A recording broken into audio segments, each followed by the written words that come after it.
The latest sumo tour begins this Sunday, but it will not proceed as planned. Sumo chiefs had hoped to capitalize, for example, on this man's Toyama roots on the Tonami leg next Monday.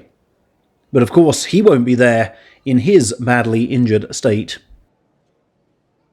And neither will several other big names, including fellow Northwesterner Endo, with arthritis in both of his knees, and not one, but two Ozeki. Takakeisho, despite completing July, is signed off with long-running cervical spine issues.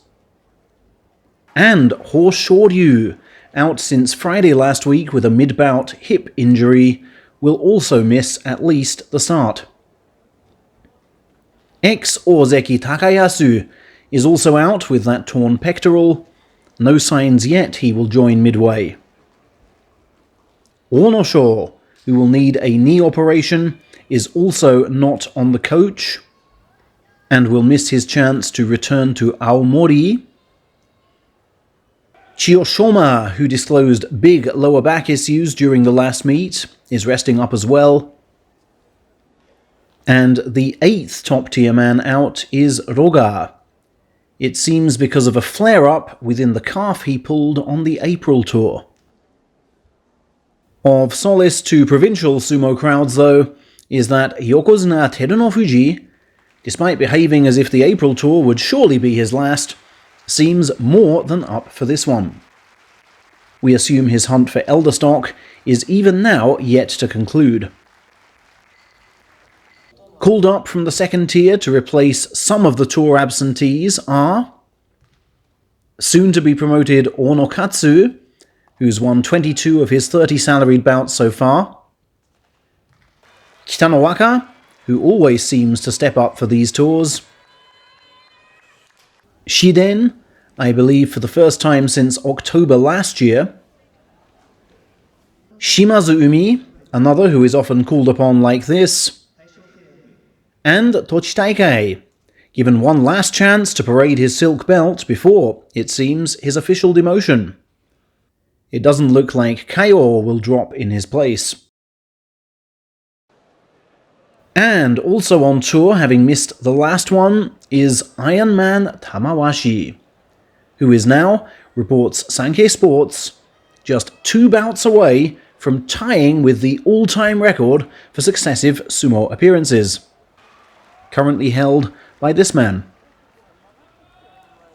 Had he not been ruled out as a COVID close contact just over 2 years ago, absences which were promptly expunged, he would already have overtaken that record on the final day of July.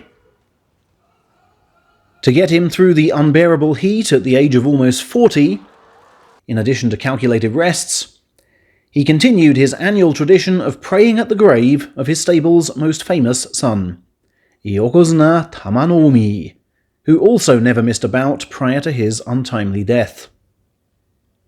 And to feel physically closer to him, Tamawashi hunted down and bought some yukata fabric that Tamanoumi once had made up during his active days. He actually found it on an online auction site. Washi then had his July yukata stitched together from that.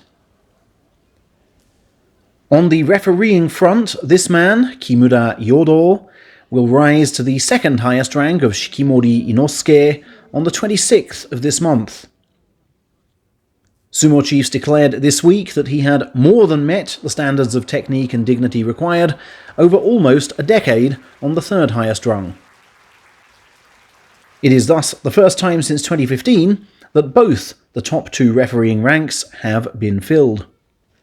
But we assume this would have happened slightly earlier had this man not walked away last year, and not to be heard from since. Finally, on the elder stock front, the ex-Asahisho has become the latest recipient of the Furiwake elder name. This was a surprise to many, as the rumoured owner Myogiryu is clearly winding down his career, and seems to only have months left, though July's opening 11 days will have given him amplified hope.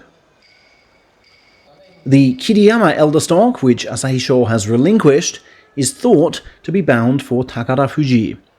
He appears to have first refusal, and will have been left quite alarmed by his showing in July. But there's still fight in the Warhorse yet, as I've no doubt his time on tour will prove.